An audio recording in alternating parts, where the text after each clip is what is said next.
అందరికీ నమస్కారం. Welcome to తండ్రవ్ డైరీస్. ఈరోజు నేను ఒక రామాయణ శ్లోకం చెప్పబోతున్నాను.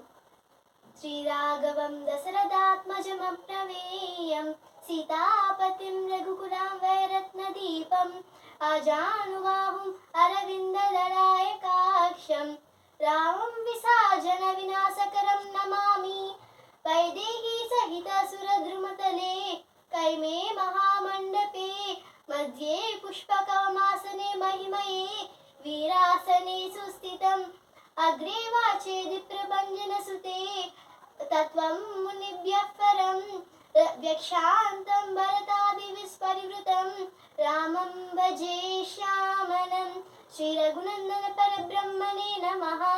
ॐ अस्मद्गुरुभ्यो नमः. Sriram Jayate.